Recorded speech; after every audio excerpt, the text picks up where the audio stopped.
Quimera Audiolivros apresenta Revista Espírita, Jornal de Estudos Psicológicos, publicado sob a direção de Allan Kardec, 1858, primeiro ano, fevereiro, terceira parte. Conversas de além-túmulo. Senhorita Claride, evocação.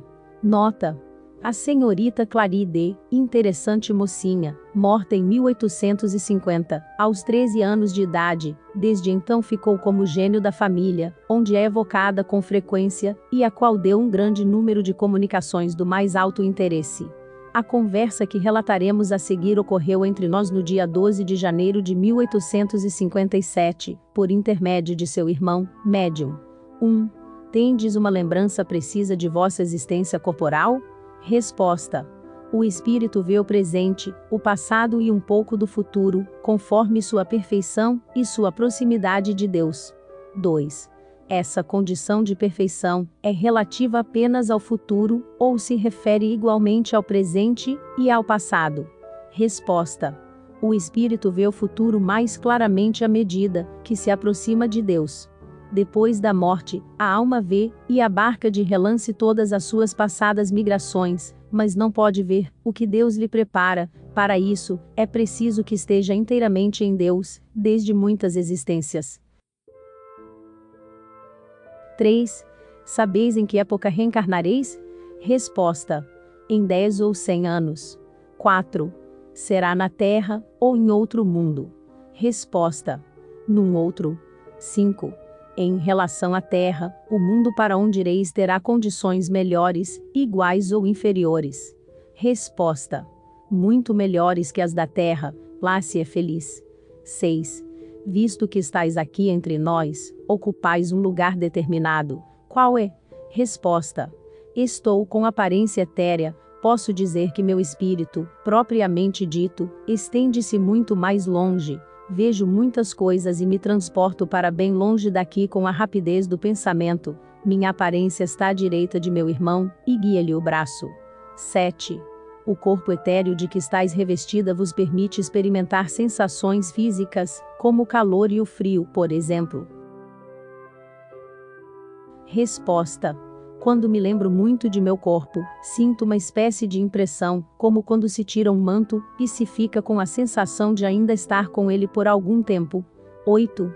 Acabais de dizer que podeis transportar-vos com a rapidez do pensamento. O pensamento não é a própria alma, que se desprende de seu envoltório? Resposta: sim. 9. Quando vosso pensamento se transporta para algum lugar, como se dá a separação de vossa alma? Resposta: a aparência se desvanece, o pensamento segue sozinho. 10. É, pois, uma faculdade que se destaca, onde fica o ser restante? Resposta: a forma não é o ser. 11. Mas, como age esse pensamento? Não agirá sempre por intermédio da matéria? Resposta: não. 12. Quando vossa faculdade de pensar se destaca, não agis então, por intermédio da matéria? Resposta: a sombra se dissipa, reproduz-se onde o pensamento a guia. 13. Visto que só tinhais 13 anos quando morrestes, como se explica que podeis nos dar, sobre perguntas tão abstratas, respostas que estão fora do alcance de uma criança de vossa idade? Resposta: minha alma é tão antiga. 14. Podeis citar-nos, entre vossas existências anteriores, uma das que mais elevaram os vossos conhecimentos? Resposta: estive no corpo de um homem, que tornei virtuoso. Após sua morte, estive no corpo de uma menina cujo semblante retratava a própria alma. Deus me recompensa. 15. A nós poderia ser concedido vos ver aqui, tal qual estáis atualmente? Resposta: a vós poderia. 16. Como poderíamos? Depende de nós, de vós ou de pessoas mais íntimas? Resposta: de vós. 17. Que condições deveríamos satisfazer para isso? Resposta: recolher-vos algum tempo, com fé e fervor, serdes menos numerosos, isolar-vos um pouco, e providenciardes um médium do gênero de Home. Senhor Home, os fenômenos realizados pelo Sr. Home produziram tanta sensação, como vieram confirmar os maravilhosos relatos chegados de além-mar, a cuja veracidade se ligava a uma certa desconfiança. Mostrou-nos ele que, deixando de lado a mais larga margem possível devido ao exagero, ainda ficava bastante para atestar a realidade de fatos, que se cumpriam fora de todas as leis conhecidas. Tem-se falado do Sr. Home, e de várias maneiras. Confessamos que seria exigir demais, que todo mundo lhe fosse simpático, uns por espírito de sistema, outros por ignorância. Queremos até admitir, nestes últimos, uma opinião conscienciosa, visto que por si mesmos, não puderam constatar os fatos, mas, se, em tal caso, é permitida dúvida, uma hostilidade sistemática e apaixonada é sempre inconveniente. Em toda relação de causa, julgar o que não se conhece é falta de lógica, e difamar sem provas é esquecer as conveniências. Por um instante, façamos abstração da intervenção dos espíritos, e não vejamos, nos fatos relatados, senão simples fenômenos físicos. Quanto mais estranhos forem, mais atenção merecem. Explicai-os como quiserdes, mas não os contesteis a priori, se não quiserdes que ponham em dúvida o vosso julgamento. O que deve espantar, o que nos parece ainda mais anormal, que os próprios fenômenos em questão, é ver esses mesmos que debateram, sem cessar, contra a oposição de certos núcleos acadêmicos, em relação às ideias novas, que continuamente lhes são lançadas na face, e isso em termos pouco comedidos. Os dissabores experimentados pelos autores das mais importantes descobertas, como Fulton, Jenner e Galileu, que citam a todo momento, eles mesmos caírem em erro semelhante, logo eles que dizem, e com razão, que até poucos anos atrás teria passado por insensato, quem houvesse falado em corresponder-se de um extremo a outro da Terra em alguns segundos. Se acreditam no progresso, do qual se dizem apóstolos, que sejam, pois, coerentes consigo mesmos e não atraiam para si a censura que dirigem aos outros, negando que não compreendem. Voltemos ao Sr. Home. Chegado a Paris no mês de outubro de 1855, achou-se, desde o início, lançado no mundo mais elevado, circunstância que deveria ter imposto mais circunspeção no julgamento que lhe fazem, porque, quanto mais elevado e esclarecido é esse mundo, menor é a suspeita de se deixar benevolamente enganar por um aventureiro. Essa mesma posição suscitou comentários. Pergunta-se quem é o Sr. Home. Para viver neste mundo, para fazer viagens dispendiosas, disse, é necessário ter fortuna. Se não a tem, deve ser sustentado por pessoa poderosa. Sobre esse tema levantou-se um sem número de suposições, cada qual mais ridícula. O que não se disse de sua irmã, que ele foi buscar há cerca de um ano.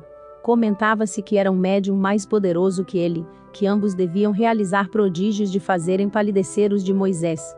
Várias vezes nos dirigiram perguntas a esse respeito. Eis a nossa resposta. Vindo à França, o Sr. Home não se dirigiu ao público. Ele não gosta, e nem procura publicidade. Se tivesse vindo com propósitos especulativos, teria corrido o país, lançando mão da propaganda em seu auxílio, teria procurado todas as ocasiões de se promover, enquanto as evita, teria estabelecido um preço às suas manifestações, contudo, nada pede a ninguém. Malgrado a sua reputação, o Sr. Home não é, pois, de forma alguma, o que se pode chamar de um homem do mundo, sua vida privada pertence-lhe exclusivamente. Desde que nada pede, ninguém tem o direito de indagar como vive, sem cometer uma indiscrição. É mantido por pessoas poderosas? Isso não nos diz respeito. Tudo quanto podemos dizer é que, nesta sociedade de Skoll ele conquistou amizades reais e fez amigos devotados, ao passo que, com um prestidigitador, a gente paga, diverte-se e ponto final. Não vemos, pois, no Sr. Home, mais que uma coisa. Um homem dotado de uma faculdade notável. O estudo dessa faculdade é tudo quanto nos interessa e tudo quanto deve interessar a quem quer, que não seja movido apenas pela curiosidade. Sobre ele a história ainda não abriu o livro de seus segredos, até lá ele pertence à ciência. Quanto à sua irmã, eis a verdade. É uma menina de 11 anos, que ele trouxe a Paris para sua educação, de que está encarregada a ilustre pessoa. Sabe apenas em que consiste a faculdade do irmão. É bem simples, como se vê, bem prosaico para os amantes do maravilhoso. Agora, porque o Sr. Home teria vindo à França. Certamente não foi para procurar fortuna, como acabamos de provar. Para conhecer o país? Mas ele não o percorre, pouco sai e não tem absolutamente hábitos de turista. O motivo patente é o conselho dos médicos, que acreditam ser o ar da Europa necessário à sua saúde, mas os fatos mais naturais são por vezes providenciais. Pensamos, pois, que, se veio aqui é, porque deveria vir. A França, ainda em dúvida no que diz respeito às manifestações espíritas, necessitava que lhe fosse aplicado um grande golpe. Foi o Sr. Home que recebeu essa missão, e, quanto mais alto foi o golpe, maior a sua repercussão. A posição, o crédito, as luzes dos que o acolheram, e que foram convencidos pela evidência dos fatos, abalaram as convicções de uma multidão de pessoas, mesmo entre aquelas que não puderam ser testemunhas oculares. A presença do Sr. Home terá sido, portanto, um poderoso auxiliar para a propagação das ideias espíritas. Se não convenceu a todos, lançou sementes que frutificarão tanto mais quanto mais se multiplicarem os próprios médiuns. Como dissemos a Lourdes, essa faculdade não constitui um privilégio exclusivo. Existe em estado latente, e em diversos graus entre muita gente, não aguardando senão uma ocasião para desenvolver-se. O princípio está em nós, por efeito mesmo da nossa organização. Está na natureza, dele todos temos o germe, não estando longe o dia, em que veremos os médiuns surgirem em todos os pontos, em nosso meio, em nossas famílias, entre os pobres como entre os ricos, a fim de que a verdade seja de todos conhecida. Pois, segundo nos anunciaram, trata-se de uma nova era, de uma nova fase, que começa para a humanidade. A evidência e a vulgarização dos fenômenos espíritas imprimirão novo curso às ideias morais, como fez o vapor em relação à indústria. Se a vida privada do Sr. Home deve estar fechada às investigações de uma indiscreta curiosidade, há certos detalhes que podem, com toda razão, interessar ao público e que são de utilidade para a apreciação dos fatos. O Sr. Daniel Douglas Home nasceu perto de Edimburgo no dia 15 de março de 1833. Tem, pois, hoje 24 anos. Descende de antiga e nobre família dos Douglas da Escócia, outrora soberana. É um rapaz de estatura mediana, louro, cuja fisionomia melancólica nada tem de excêntrica. É de compleição muito delicada, de maneiras simples e suaves, de caráter afável e benevolente, sobre o qual o contato com os poderosos não lançou arrogância nem ostentação. Dotado de excessiva modéstia, jamais faz alarde de sua maravilhosa faculdade, nunca fala de si mesmo e, se, numa expansão de intimidade, conta coisas pessoais, é com simplicidade que o faz, e jamais com a ênfase própria das pessoas com as quais a malevolência procura compará-lo. Diversos fatos íntimos, de nosso conhecimento pessoal, provam seus sentimentos nobres, e uma grande elevação de alma. Nós o constatamos com tanto maior prazer quanto se conhece a influência das disposições morais sobre a natureza das manifestações. Os fenômenos dos quais o Sr. Home é instrumento involuntário por vezes têm sido contados por amigos muito zelosos com um entusiasmo exagerado, do qual se apoderou a malevolência. Tais como são, não necessitam de amplificação, mais nociva do que útil à causa. Sendo nosso fim o estudo sério de tudo quanto se liga à ciência espírita, fechar-nos-emos na estrita realidade dos fatos por nós mesmos constatados, ou por testemunhas oculares mais dignas de fé. Podemos, assim, comentá-los com a certeza de não estar raciocinando sobre coisas fantásticas. O Sr. Home é um médium do gênero, dos que produzem manifestações ostensivas, sem, por isso, excluir as comunicações inteligentes. Contudo, as suas predisposições naturais lhe dão para as primeiras uma aptidão mais especial. Sob sua influência, ouvem-se os mais estranhos ruídos, o ar se agita, os corpos sólidos se movem, levantam-se, transportam-se de um lugar a outro no espaço, instrumentos de música produzem sons melodiosos, seres do mundo extracorpóreo aparecem, falam, escrevem e, frequentemente, vos abraçam até causar dor. Na presença de testemunhas oculares, muitas vezes ele mesmo se viu elevado no ar, sem qualquer apoio, e a vários metros de altura. Do que nos foi ensinado sobre a classe de espíritos, que em geral produzem esses tipos de manifestações, não se deve concluir que o Sr. Home esteja em contato somente com a classe ínfima do mundo espírita. Seu caráter, bem como as qualidades morais que o distinguem, devem, ao contrário, granjear-lhe a simpatia dos espíritos superiores. Para estes últimos, ele não passa de um instrumento destinado a abrir os olhos dos cegos de maneira enérgica, sem que, para isso, seja privado das comunicações de ordem mais elevada. É uma missão que aceitou, missão que não está isenta de tribulações, nem de perigos, mas que cumpre com resignação e perseverança, sob a égide do espírito de sua mãe, seu verdadeiro anjo da guarda. A causa das manifestações do Sr. Home lhe é inata. Sua alma, que parece prender-se ao corpo somente por fracos liames, tem mais afinidade com o mundo dos espíritos, que com o mundo corpóreo. Eis porque se desprende sem esforços, entrando mais facilmente que os outros em comunicação com os seres invisíveis. Essa faculdade se lhe revelou desde a mais tenra infância. Com a idade de 6 meses, seu berço se balançava sozinho, na ausência da ama de leite, e mudava de lugar. Em seus primeiros anos ele era tão débil, que mal podia se sustentar. Sentado sobre um tapete, os brinquedos que não podia alcançar, deslocavam-se por si mesmos, e vinham pôr-se ao alcance de suas mãos. Aos 3 anos teve suas primeiras visões, não lhes conservando, porém, a lembrança. Tinha 9 anos quando sua família fixou-se nos Estados Unidos. Ali, os mesmos fenômenos continuaram com intensidade crescente, à medida que avançava em idade, embora sua reputação, como médium não se tenha estabelecido senão em 1850, época em que as manifestações espíritas começaram a popularizar-se naquele país. Em 1854 veio à Itália, como dissemos, por motivos de saúde. Surpreendeu Florença e Roma com verdadeiros prodígios. Convertido à fé católica nesta última cidade, viu-se obrigado a romper relações com o mundo dos espíritos. Com efeito, durante um ano, seu poder oculto pareceu havê-lo abandonado, mas, como esse poder está acima de sua vontade, findo esse tempo, conforme lhe anunciara o espírito de sua mãe, as manifestações reapareceram com nova energia. Sua missão estava traçada, deveria distinguir-se entre aqueles que a providência escolheu para revelar-nos, por meio de sinais patentes, o poder que domina todas as grandezas humanas.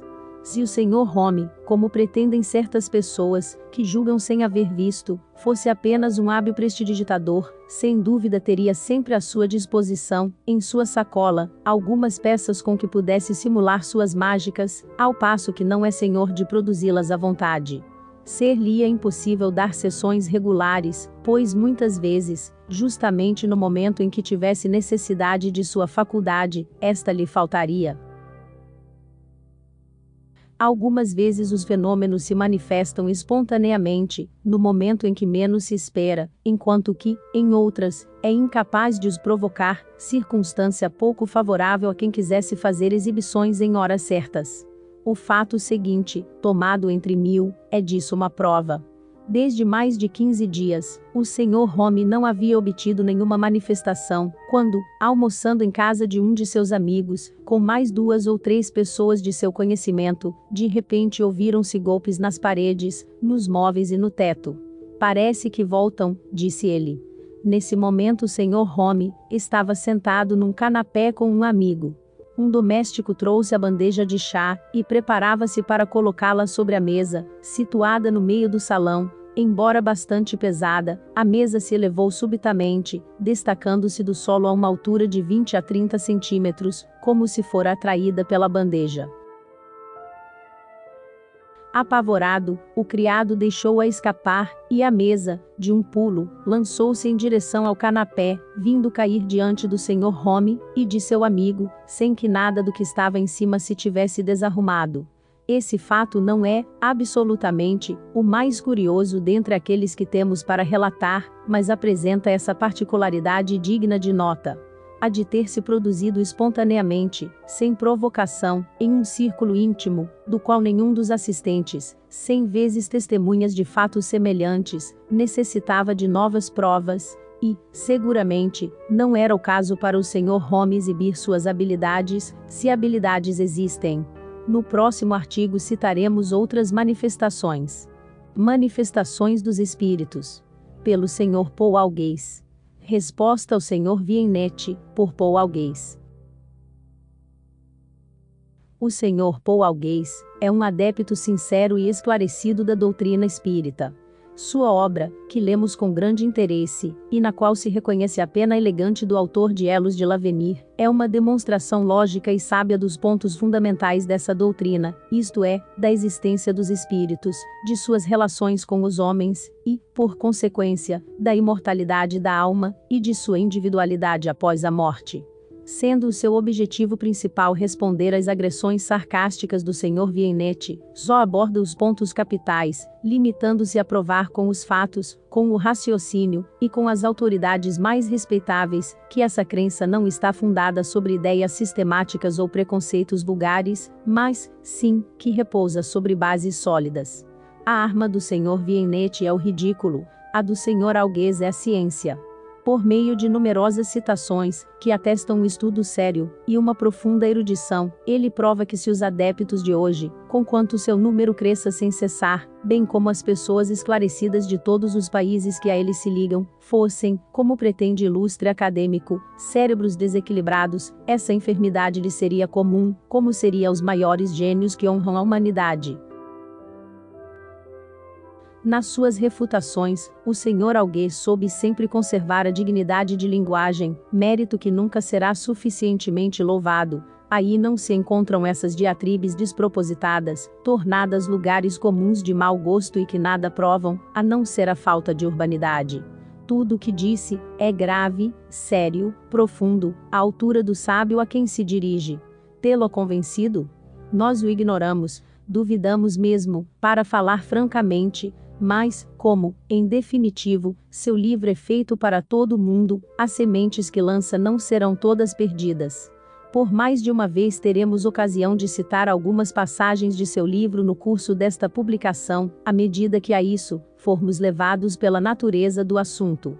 Sendo a teoria desenvolvida pelo Sr. Algeiss, exceto, talvez, em alguns pontos secundários, a que nós mesmos professamos, não faremos a respeito nenhuma crítica de sua obra, que se notabilizará e será lida com proveito. Não desejaríamos senão uma coisa: um pouco mais de clareza nas demonstrações, e de método na ordenação das matérias. O Sr. Algeiss tratou a questão como sábio, porque se dirigia a um sábio, certamente capaz de compreender as coisas mais abstratas. Entretanto, deveria ter pensado que escrevia menos para um homem, do que para o público, que sempre lê com mais prazer e proveito, o que compreende sem esforço. Aos leitores da Revista Espírita.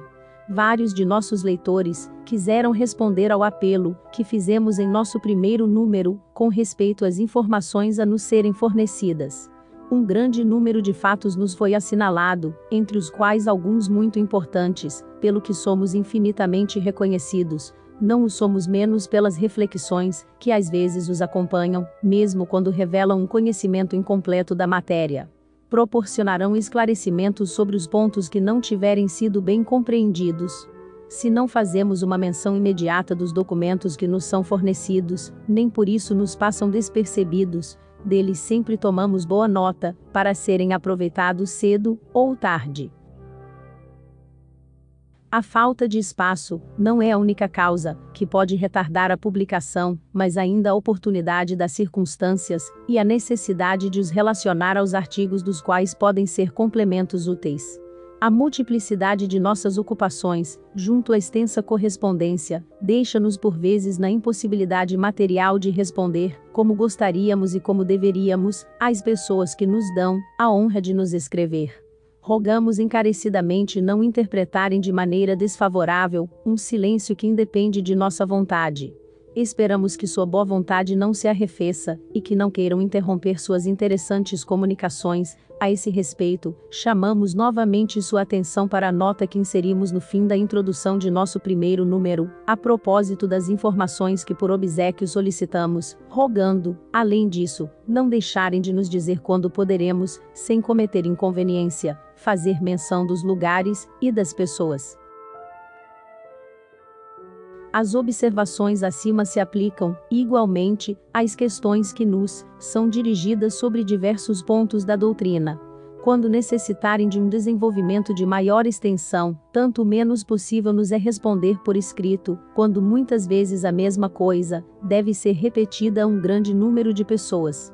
Destinando-se nossa revista a servir de meio de correspondência, nela tais respostas naturalmente encontrarão lugar à medida que os assuntos tratados nos oferecerem oportunidade, e isso com tanto mais vantagem quanto mais completas e proveitosas forem as explicações.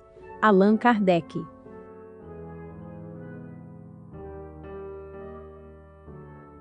Os melhores audiolivros para o estudo do Espiritismo, outras obras do Espiritismo, bem como audiobook de estudo espírita, para estudar Espiritismo. Nesse audiolivro espírita em específico, você vai aprender um pouco de como estudar o Espiritismo, mas nosso canal está cheio de audiolivros. Entre e confira o audiobook grátis, e se divirta aprendendo e estudando o Espiritismo. Quimera Audiolivros, o melhor lugar para encontrar o seu audiolivro grátis.